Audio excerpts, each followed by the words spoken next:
The following organizations have provided funding for this Into the Outdoors television series.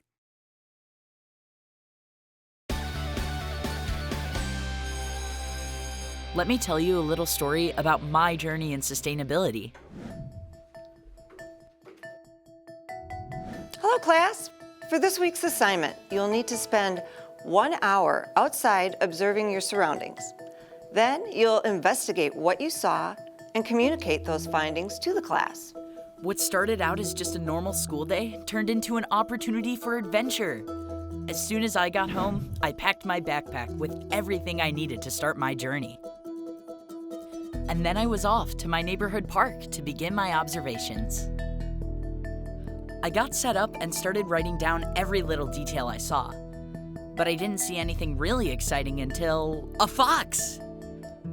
That's when I knew I had to find out more about what it was doing there and why.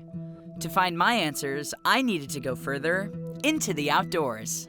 Grab your gear and let's explore as we discover the wild outdoors.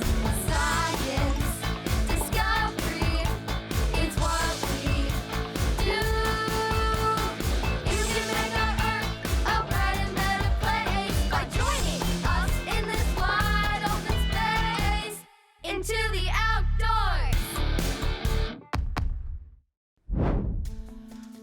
I wanted to investigate why I saw a fox at the park, so I got in touch with my local wildlife professionals. Good morning, Zach. Welcome to the Pineview Wildlife Rehabilitation Education Center. I understand through your phone call there's an issue with wildlife in your area. Yeah, so I was in my neighborhood park and I saw a fox run through, and I was wondering why it was there. I mean, I thought that wildlife was supposed to belong in the wild, not in the city. Years ago, that's a very accurate assumption, but as a result of human interference, we have created habitat loss. It has affected wildlife throughout this country, and as a result, you will find wildlife in a variety of urban areas. In fact, to give you a better example and to explain a little more, I'll take you down and show you some fox right now. That'd be great. Jeannie brought me around back to show me some of the fox pups they have at the hospital. Why you're seeing them hiding and the activity of bouncing around is we encourage them to develop their natural instincts, but also fear of humans. They are here as a result of human intervention. The days of having acres and acres and acres of woods are just about gone, not only in southeastern Wisconsin, but the country. And as a result of loss of land, they're going to survive by adapting to urban areas. So where do you release the animals? Many times we can get them back to their point of origin, or we will look for a new location where they'll be safer, where they'll have larger areas to grow their own families and their lives. Oh, it's so great that you're getting all of these animals back into the wild where they belong. Do any of them have names? Not our patients. Our job is to keep all wildlife patients wild. However, we do have educational ambassadors on our property, a variety of birds, mammals, and reptiles that we do name. Is there any reason why you name the ambassadors but not the other residents? Yes, because our ambassadors are permanent. They're here as a result of not being able to be returned to the wild as a result of their injuries. Do you have any ambassadors that I might be able to meet today? Yes, we actually do. One of them is out getting exercise right now. Let's take a look. Jeannie introduced me to Peta, a red-tailed hawk, and why he is an ambassador at Pineview. 18 years ago, he was shot at, and there are babies lodged behind of his brain. He is blind in one eye. As you can see, it's sunken in. And on this eye, his right eye, he only sees shadows. We are not anti-hunting, but as a result of someone's misuse of firearms in judgment, the bird can never go back to the wild. He is a perfect example of how we negatively affect wildlife and the environment through our habits and our recreational activities. It's important to realize that our actions have consequences, whether we intend for them to happen or not.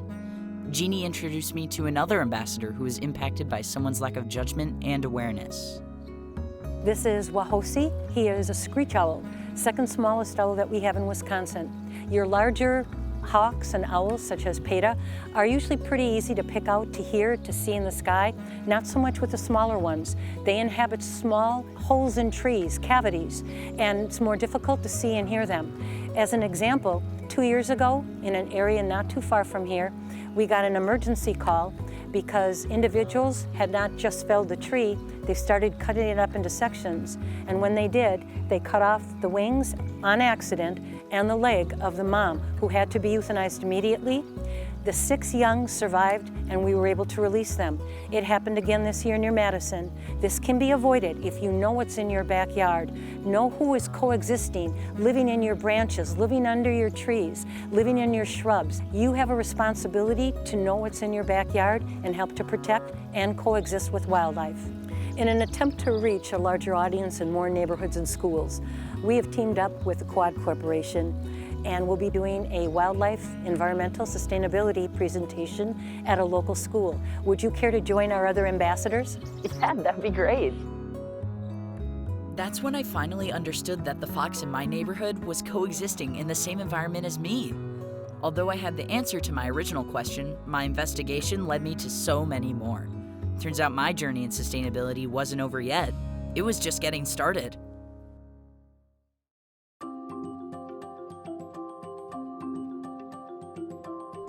To learn more about the relationship between people and wildlife, I joined Jeannie, Megan, and Paul as they presented their program to a classroom of 2nd graders and a classroom of 6th graders.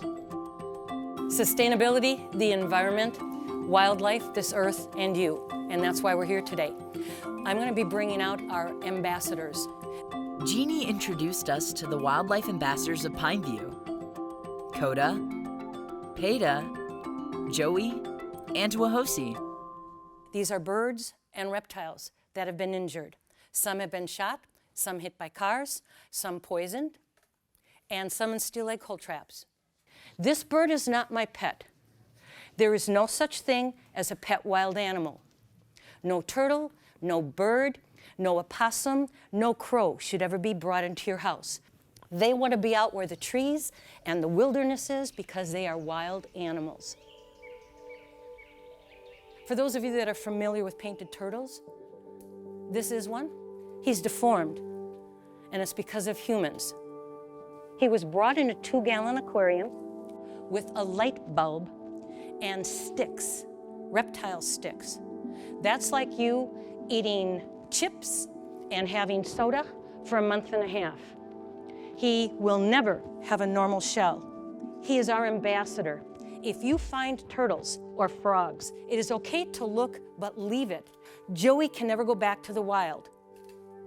He's a victim of someone not thinking.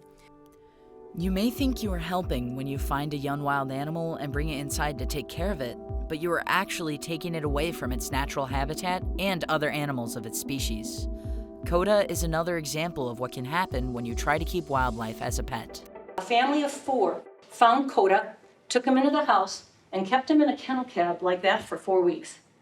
For 4 weeks, that poor, immature great horned owl was fed hot dogs, beef, pork chop, ham. She was taken to a rehabilitator, fellow mortals in Lake Geneva. After 3 weeks of being in intensive care, she was placed out in a large flight cage with 2 other owls. Could hunt, kept to herself, was released. About a month later, that bird was brought to our hospital because she was imprinted and was found following a farmer's tractor looking for food, thinking that was a parent. When animals are young, they imprint on their parents, who teach them how to hunt or find food. When you bring an animal inside, they start to imprint on you and rely on you for food. That's what happened to Coda when she was brought inside as a young owl. This is a red-tailed hawk, so called because of that red tail. Their populations are declining, and it's because of us, for the most part. The habitat loss is huge, and they need lots of land to raise their young. Many red-tailed hawks are found with nests on top of buildings or on billboards. This is an example of a causal relationship showing how our actions impact the environment and wildlife. They've had to adapt because their natural surroundings are gone. But rodents and rats and mice are everywhere, so we do all we can to encourage people to plant trees. You already know and understand that where you live, whether it's on the farm, in the heart of the city, or in the suburbs, you're part of an environment. We have to be careful with the neighborhood and the environment that we live in. Do you know what a steward is? A steward is someone who takes care of something. So When we talk about stewardship, it means taking care of something that we love, right? And that's important to us. Can you think of something you are a steward of? Maybe our planet? We should be kind to the earth, and there are a couple things we can do to help, and some of it has to do with trees. Why do we need trees? Young lady in the back. Some animals live in trees, and trees give us wind. Trees give us oxygen. I was very impressed with how much these younger kids knew about trees and the environment. They were already on their way to being great stewards of planet Earth. Each of the birds that you're seeing today rely on trees, and so do we. It's getting worse instead of better in our environment, not only for us, but for wildlife as well. We need your help. So we're going to talk about trees and what you could do to take action on this. So Jeannie talked a lot about environments and environments where wildlife is being harmed. We're playing a part in that. So if you look at this straw, how many of you would just throw this on the ground? I've done it. I'm not judging you. But then I learned that's not good. Is that going to harm the environment? Yes. Do you want to see animals having to go to Jeannie's hospital because of something you contributed to? No. So we know littering is harmful to wildlife and the environment, but even when we throw things in the trash, they end up in landfills. So how can we avoid that? This is made from fibers of trees. When you're done with this, where does it go? Go ahead. In the recycle bin. In the that was great. In the recycle bin. But then think about this.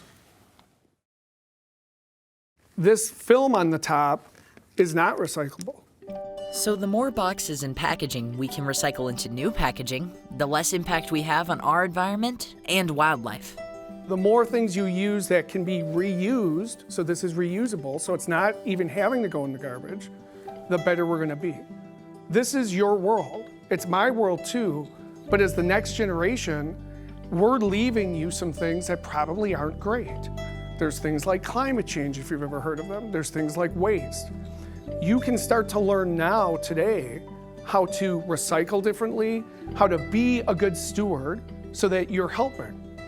If we see a sick bird of prey, a hawk, and we think we're not playing a part in it, we're wrong. I love that you can take an action and that you can actually help. And people will say, well, it's a big problem. We have to take it in these small pieces. We have to each be doing it to be able to help. There's a parable told by Wangari Maathai that goes like this. A big fire was destroying the forest. All the animals fled except for a lone hummingbird. It flew to the river, picked up one drop of water, and poured that drop on the fire. Again and again, she returned to the river, each time scooping up a single drop and pouring it on the fire. The other animals watched from the far shore, laughing and mocking her. The harder they laughed, the harder the little hummingbird worked. "Just what do you think you are doing?" the animals asked. Without stopping her work, she answered calmly, "I'm doing what I can." They're now able to stand on their own. They can truly say they have improved their quality of life. It all started with planting that one tree.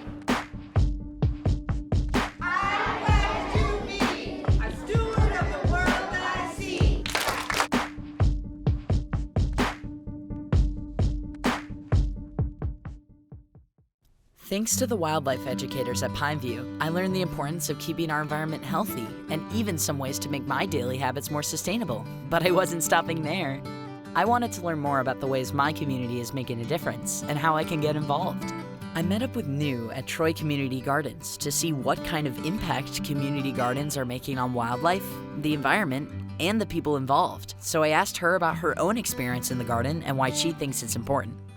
So community gardens is a place that anybody can come, regardless of them living in an apartment, a house, right? Not having, I should say, a space in their backyard or their front yard to be able to grow at all. Community gardens provides that land access for people to grow their own food and also sustainably as well. That is really, really fulfilling to me. New and her family are longtime members of Troy Community Gardens, and it has become a big part of their lives for many reasons. Since my family grows here. I love growing my culturally relevant food, the food that I grew up eating. So food that I won't be able to find at the grocery store. And so in order for me to be able to have that at my dinner table, that consists of me growing it. Practicing sustainability in your own life is only half the battle. A large part of being an environmental steward is teaching others how to live sustainably as well. So I have nieces and nephews now who are 8, 6, and 5. And so they compost, they compost right in their backyard. And interestingly, they would go around to other people's house and they would eat a banana and they would walk around and go, but where's your compost? Right? Like, why do you not have a compost? Like, I need this to be composted. And then they'll actually carry that banana peel back with them home so that they could compost at home. It was pretty inspiring hearing Nu's story and about how her family's relationship with their community garden has benefited not only their health and cultural ties, but also strengthened their relationship with the environment as well. So Troy Community Garden is actually a organic garden, which means that everything that is grown here is grown organically. No pesticides can be used on any of these garden plots at all. We encourage people to compost within their own garden plots, right? That provides nutrient back to the soil. Pesticides and other chemicals used to treat crops can poison wildlife and hurt the native environment. So by gardening organically, we can protect our wildlife. So you talked a lot about how this garden has benefited you personally. Does it have any benefits to the local area wildlife at all? Oh yes, definitely. Any community garden, any piece of land that you add vegetable to will definitely attract a lot of wildlife. Here at Troy is a lot of voles, but like, for example, right, especially in your own backyard, the rabbits, the chipmunks, right? And then with that, it attracts hawks as well. And so it's this whole cycle of, this ecosystem that just keeps going. Another benefit of growing your own produce is minimizing your single-use plastic consumption. By avoiding grocery store produce that is often wrapped in plastic or on styrofoam trays, you can ensure that your environmental impact is minimized from garden to table. And there you have it. Community gardens are a great resource for people, wildlife, and the environment. And the best part of it is, anyone can start a community garden. If you want to start a garden in your community, gather your friends and neighbors and reach out to your local representatives to help you get started. By getting involved in different types of community volunteer work, you can help keep the environment healthy in a variety of different ways. Whether it's through your community garden and minimizing plastic consumption, or maybe helping remove plastic from our environment through litter cleanups, the opportunities are endless. You just have to find the right one for your sustainability journey.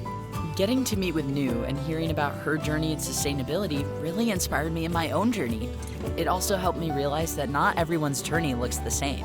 Getting involved in community sustainability efforts is a great way to bring people of all different journeys together in one space to share a similar goal, keeping our environment healthy. Once I learned how to practice sustainability in my personal life and within my community, I decided to check out what it looks like at the corporate level. So I went to Quad Graphics to talk to the experts. Hey, Paul. Hey, Zach. Good to see you. Yeah, it's nice Welcome. to see you again. So I've learned a lot on how to be sustainable as an individual and within my community. But I'm wondering what large corporate businesses are doing to be sustainable and how I can get involved. Well, you came to the right place. Let me show you around. Oh, thanks. So what does Quad do as a company? That's a great question. We're a marketing experience company. At this particular facility, we focus on packaging. So brand packaging that you would maybe see in a Target or a Walmart. What's also very important to our culture is sustainability. We want to make sure we're taking responsibility for everything we put out in the world. That is called circularity or circular economy. We work with groups like Pineview Wildlife Rehabilitation to make sure we're taking the environment and the whole ecosystem into play when we create anything. Can you tell me some more about what a circular economy is? Of course, it's a really important concept. If you think about a circle, it goes round and round. So anything we create or that we purchase, we should make sure we understand where it came from and where it ends. And actually, the idea of circularity is it never ends. It goes back into the world, and you can use it for different products. So for instance, if you're using a tree and you're using paper, we can make packaging from that same paper. And then we can reuse it. So when you put something at home in one of your recycling bins, we make sure we're using it as many times as possible, so we use our world's resources wisely. Do you want to see circular economy in action? That'd be great.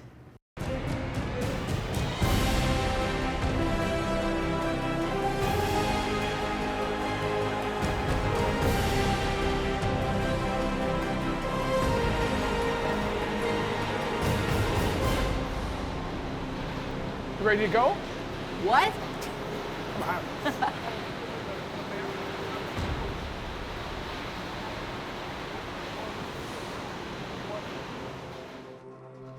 So Paul brought me onto the manufacturing floor to show me how Quad incorporates sustainability. We start with sustainably sourced paper and implement sustainability in each step of the process.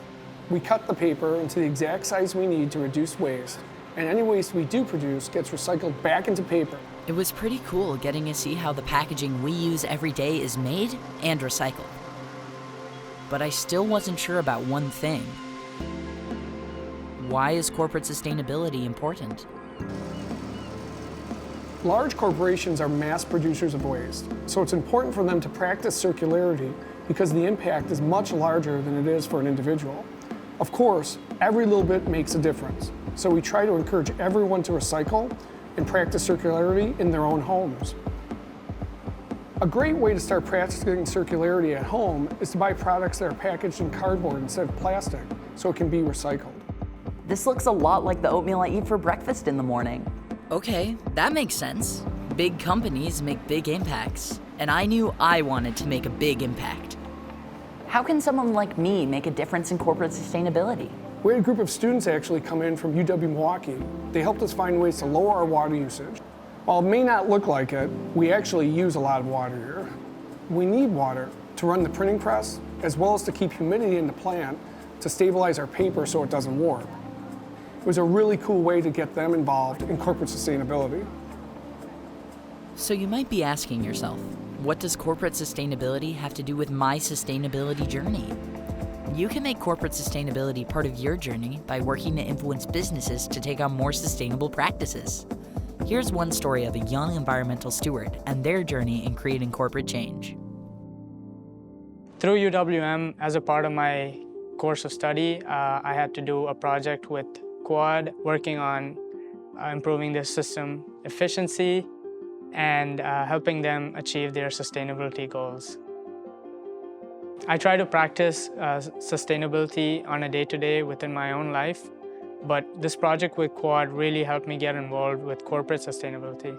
One of the main goals for our project with Quad was to save 1% water, which accounted for 30,000 gallons. And at the end of our project, we accounted for about 156,000 gallons, which was 5% of water savings in their Franklin facility. That amount of water is not something small, and it can really impact communities and societies who do not have access to fresh water like we do. It's important for companies like Quad to take lead in terms of sustainability, as they are the mass users of energy and resources, so it really impacts our total usage as a society in terms of sustainability. I would definitely recommend the future generation to get involved with sustainability by starting small within your house, your community, and your school, and growing that over time to a bigger scale and having a much bigger impact on our society. I know it can sound overwhelming. No one can do everything, but everyone can do something. Through hard work and dedication, Manav was able to implement sustainable practices within a business and help the environment while doing so. It doesn't matter if you're just one person, change can start with you. I took a walk through my neighborhood and saw a fox running in the park. That one moment sparked my journey into sustainability. And my journey probably looks a lot different than Jeannie's, New's, Paul's, Manav's, and even yours. And that's because everyone's journey is different. And no matter what someone else's journey may look like, we all have a hand in the health of the environment. So get involved in any way you can and do the best you can. Take it from me, there's a lot more going on out there than you may realize. So keep your eyes open next time you head into the outdoors.